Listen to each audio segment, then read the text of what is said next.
Waalaikumsalam warahmatullahi wabarakatuh. Selamat sore anak-anak. Sore Bu. Apa kabarnya? Alhamdulillah baik Bu. Sehat ya semuanya ya. Sehat Bu. Sebelumnya saya mengucapkan terima kasih kepada kalian semua yang sudah mau meluangkan waktunya untuk berhadir pada kegiatan kita pada hari ini. Sebelum kita masuk ke kegiatan inti, ada baiknya kita berdoa nih terlebih dahulu. Di sini ada yang mau memimpin doa? Jalan. Ibu. Nah, baik, kasihan.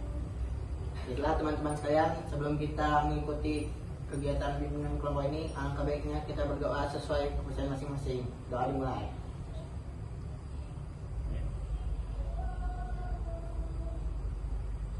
Berdoa selesai, silahkan lanjutkan pada Bu. Terima kasih ya Azlan. Sebelumnya di sini ada yang tahu kenapa dipanggil ke sini? Tahu Bu, Apa itu? kita akan mengikuti kegiatan bimbingan kelompok ya Bu? Iya betul. Ada yang pernah mengikuti? Belum. Saya pernah. Oh, Ryan pernah. Pernah 5 tahun yang lalu. Oh iya 5 tahun. Udah lupa lah itu ya gimana. Udah lama kan. Sebelumnya ada yang tahu pengertiannya? Nggak Dari tahu. bimbingan? Belum tahu Bu. Saya Belum belum tahu. Tahu Bu. Yang tahu? Nggak ada. Belum ada yang tahu. Baru. Jadi bimbingan kelompok itu adalah salah satu layanan dari bimbingan konseling. Gunanya untuk apa? Untuk mencari solusi, mengupgrade diri melalui interaksi kelompok. Ya. Jadi sebelum masuk nih ke kegiatan inti, ada 5 asas dari bimbingan kelompok ini yang harus kita ikuti. Yang pertama itu ada asas kerahasiaan. Jadi di mana nanti sharing yang kita udah dengarkan dari kawan-kawan semuanya itu bersifat rahasia, nggak boleh dibawa keluar. Jadi tetap di dalam forum ini. Jangan nanti sampai aib-aib kawannya dibawa keluar ya. Terus yang kedua itu ada asas keterbukaan, di mana saya itu berharap kalian semua mau terbuka, jangan bohong-bohong, jangan ada ditutup-tutupi. Yang ketiga itu ada asas kesukarelaan, di mana saya berharap pada kalian datang ke sini untuk mengikuti BKP ini secara sukarela, nggak ada paksaan apapun, nggak ada yang memaksa kan? Alhamdulillah. Dan yang keempat ada asas kenormatifan, di mana bimbingan kelompok ini kita lakukan sesuai dengan norma-norma yang berlaku di lingkungan sosial kita. Sopan santunnya tetap diutamakan. Dan yang kelima itu ada asas kekinian, di mana nanti kita akan membahas permasalahan-permasalahan yang trending nih, yang terjadi di kalangan remaja. Nah, sudah tadi kan, sudah diingat ya 5 asas ini harus kita terapkan. Mungkin dari kalian udah saling mengenal nih, tapi alangkah baiknya kita berkenalan lagi. Perkenalannya lewat pantun 2 bait. Contohnya kayak gini. Ketamrin beli cookies, hai perkenalkan saya Balkis. Baru nanti kalian jawab, halo Balkis, gitu. Gitu ya. Oke Bu. Udah ada siap pantunnya? Sudah. Nah, kita mulai dari Pak Is. Sekarang. Ya. Oke. Malam-malam buka bisnis. Hai, saya Pak Is. Halo. Hai. Lanjut aku. Pergi ke pasar membeli ikan. Halo, nama aku Azra. Lanjut. Tadi siang menabrak meja. Hai, saya Reja. Hai. Pergi ke toko membeli emas. Halo, saya Dimas. Hai, Dimas. Lanjut. Ada presiden bersama Judan. Halo, aku Wildan. Malam-malam pergi beli durian. Perkenalkan, aku Ryan. Setelah perkenalan, saya mau nyoba nih. Masih ingat nggak nih nama kawannya? Masih Bu. Reza ini siapa namanya? Ryan Bu. Dan ini siapa namanya? Aslan Bu. Udah kenal semua nih kan? Sudah Bu. Biar nggak tegang-tegang kali, kita akan melakukan games. Gamesnya itu namanya bola panas. Jadi setiap operan bolanya ke kalian harus menyertakan nama dan hobi. Ya. Saya contohkan ya. Langsung tapi. Balkis hobi menari. Lanjut. Reza traveling. Dimas membaca. Dilan bulu tangkis. Adran futsal. Bayar jalan-jalan. Faiz berenang. Dah, oke. Oke, karena kita tadi sudah main games, apakah anak-anak semua sudah merasa rileks? Sudah. Alhamdulillah. Kita lanjut ya ke kegiatan selanjutnya. Saya mau kalian itu memikirkan satu topik pembahasan yang akan kita bahas. Tapi saya mau kalian berdiskusi dulu nih untuk mencari satu topik yang paling hot. Saya beri waktunya. Nah, kan tadi sudah saya kasih waktu nih. Jadi sudah terpikirkan nggak topik yang akan kita bahas? Saya Bu, Betul. bagaimana dengan pembulian Bu? Saya pikir akhir-akhir ini pembulian di lingkungan kami, di sekolah kita banyak sekali Bu kasusnya. Jadi saya pikir ini akan menjadi topik yang sangat hangat dan sangat penting untuk kita bahas karena akan mempengaruhi masa depan kita semua, orang-orang yang berada di lingkungan yang memiliki banyak sekali aktivitas pembulian di situ. Saya pikir itu penting untuk dibahas Bu. Makasih. Saya Ada lagi nggak? ada lagi. Saya Bu, tawuran nggak sih Bu? Tawuran juga marak Bu di Medan ini kan. Banyak program-program tawuran ini. Apalagi tawuran itu juga banyak pelajar SMA Bu. Ada lagi? Saya Bu, Saya? bagaimana kalau misalnya yang tentang apa seksual bebas gitu loh, kan itu sering terjadi di Indonesia sehingga membuat kayak perempuan di Indonesia itu kayak trauma gitu. Ya, untuk lebih aware ya. Iya. Ada lagi? Saya Bu, Apa itu? siswa yang melawan guru. Karena jika dibiarkan akan terjadi di generasi-generasi selanjutnya. Bahkan sudah ada film yang mengangkat cerita siswa melawan kepada gurunya. Jadi hasil diskusi ini kalian mau pilih topik yang mana? Kalau saya setuju bully Bu. Yang lain? Saya juga setuju sama Reja Bu. Soalnya kasus bully banyak di lingkungan sekolah kita. Yang lain? Bagaimana kalau kita vote saja Bu? Oh, Vote. iya. Raise hand ya yang mau bully. Yang mau bully lah Saya. topik bully.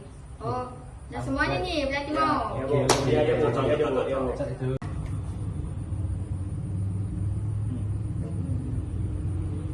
Faiz kenapa? Oh tahu Bu.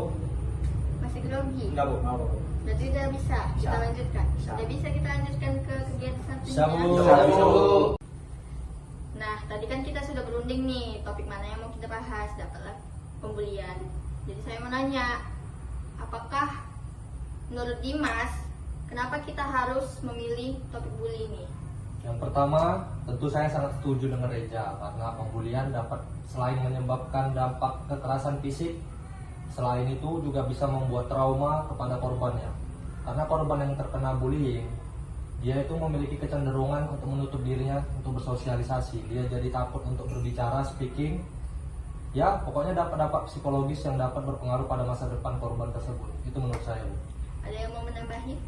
Saya Bu, menurut saya pembulian bukan dari sekolah saja, seperti apalagi anak-anak zaman sekarang kan sudah memiliki internet, sosial media dan chat WA atau grup. Nah, terkadang pembulian di grup juga termasuk dapat merusak mental saat mereka sedang sendiri, itu lebih berbahaya menurut saya. Apalagi jadi menurut saya itu lebih penting juga ada pengawasan orang tua dalam memantau anak tersebut, baik korban maupun pelaku. Nah, itu aja. Makasih. Jadi kira-kira penyebab dari bully ini apa faktornya? Faktor penyebab utama lah dari bully ini. Kalau faktor pertama itu bisa terjadi kayak dari diri sendiri, seperti yang dikatakan dulu dan jadi yang seperti yang katakan dulu dan merasa trauma ya kan, karena dia mungkin dari dulu dia juga pernah menjadi korban bullying gitu, terus dia nggak kayak ingin balas dendam lah, makanya korban bullying itu kayak terus berlanjut gitu, jadi kayak ada balas dendam gitulah. Itu faktor yang pertama bisa terjadi. Baru faktor kedua tuh bisa terjadi dari lingkungan keluarga, kayak mungkin dia tuh kayak kurang kasih sayang dari orang tua atau ada kekerasan di dalam keluarga tersebut. Itu mungkin bisa salah satu faktor terjadi. Baru yang ketiga mungkin ada dari lingkungan masyarakat, yang kayak mungkin dari masyarakat sekelilingnya gitu, yang kayak mungkin dianggap kayak sering bully lah gitu, makanya dia kayak ikut-ikut. Lalu yang keempat kayak mungkin ada dia perbedaan ras atau gender gitu. Ya, itu sering bakal terjadi ya. Ya. Nah, kita kan udah jumpa nih faktor penyebabnya. Pasti kita harus tahu dong solusi dari anti bully ini. Kita ingin tahu solusi dari. Mungkin kita bisa mengambil tindakan proaktif gitu ya Bu, untuk orang yang dibully, kayak di dukungan, sama untuk orang yang dibully juga harus kita kasih tahu kayak yang dikatakan tadi. Mungkin dia ada kekerasan di rumahnya, mungkin dia gara-gara kekerasan di rumah dilampiaskannya ke yang dibulinya ini Bu. Mungkin harus dikasih tahu baik-baik, jangan dilawan juga. Ada yang mau menambahi? Baik aja Bu, ya. Jadi apalah realisasi yang harus kita lakukan untuk mencegah bullying? Ada yang tahu? Saya tahu Bu. Jadi tindakan realisasinya itu seperti memberikan edukasi pada siswa di sekolah kita itu bahwa bullying itu sangat berdampak buruk bagi murid-murid yang ada di sekolah kita. Terus kita kalau misalnya melihat ada orang melakukan bullying, kita cegah, terus kita laporkan kepada guru-guru yang bersangkutan Bu. Habis itu mungkin kita bisa membuat kebijakan untuk memberi hukuman yang tegas pada pelaku dan juga memberikan sanksi kepada pelaku. Terus untuk korbannya kita bisa berikan layanan konseling agar korban itu nggak merasa tertutup seperti yang dari Dimas. Dia dapat mengkomunikasikan apa yang dirasakan waktu dibully itu. Selain itu mungkin kita kalau ada dana bisa juga menambahkan CCTV agar kita tahu kejadian sebenarnya kayak mana sih para siswa itu yang membuli atau dibully. Itu. Nah, sudah siap berarti. Nah, tadi kan kita sudah membahas nih keseluruhan dari bully. Udah dapatlah kita poin-poinnya. Apa dampaknya, apa solusinya, apa penyebabnya.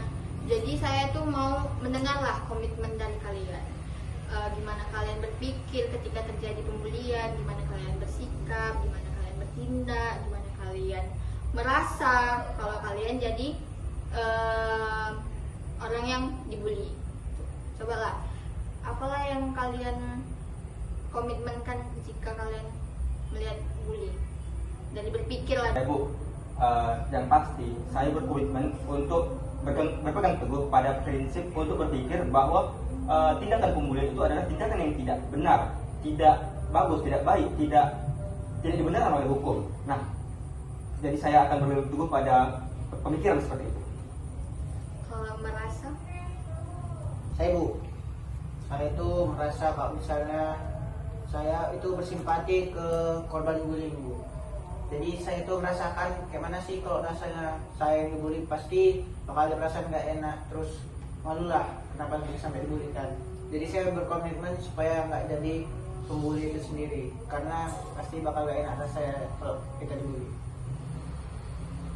Saya Bu, jika pembulian itu terjadi di depan saya atau saya sengaja melihat ya, saya akan berkomitmen.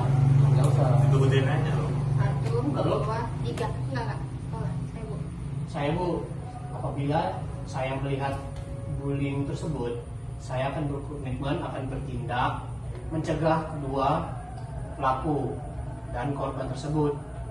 Saya akan menjauhkan atau menyuruh pergi si pelakunya, dan saya akan membawa korban ke tempat yang lebih tenang.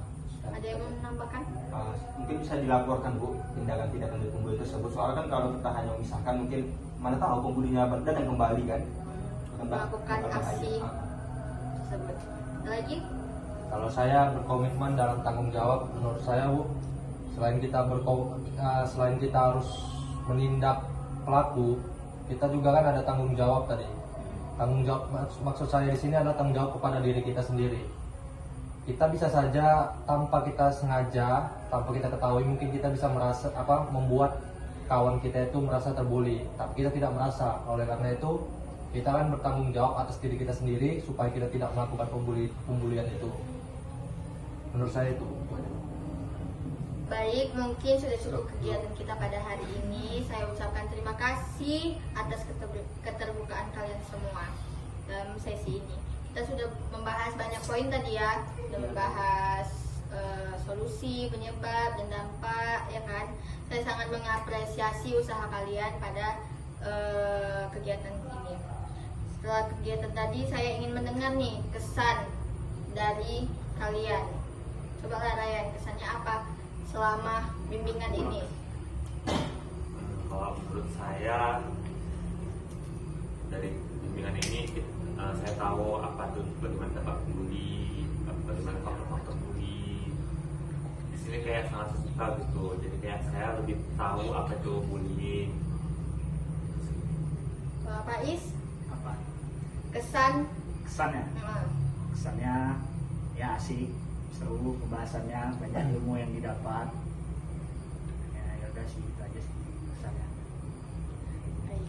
Jadi kalau kalian mau melanjutkan bimbingan pada hari lain boleh, tentukan jamnya, jam berapa, waktunya, di mana tempatnya, harinya kapan, ya. Sudah Bu.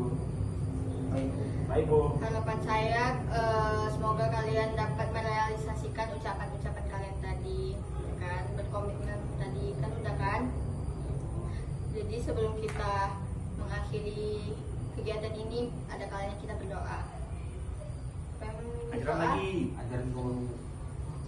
Nah teman-teman, saya sudah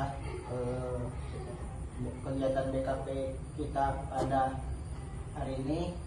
Semoga apa yang sudah kita dengar atau kita bagi kepada teman-teman sekalian dapat kita realisasikan dalam kehidupan sehari-hari. Amin. Sebelum penutup, ada nih lagu BKP. Begini ya lagunya ya. Ena BKP. Ena BKP.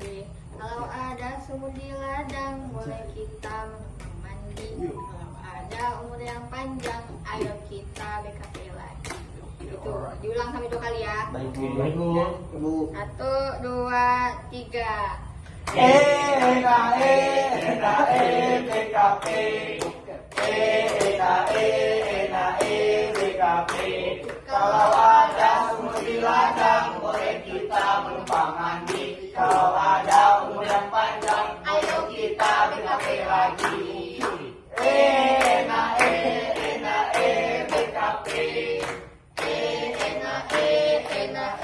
BKP. Kalau ada sumur di ladang, boleh kita menumpang mandi. Kalau ada umur yang panjang, ayo kita BKP lagi.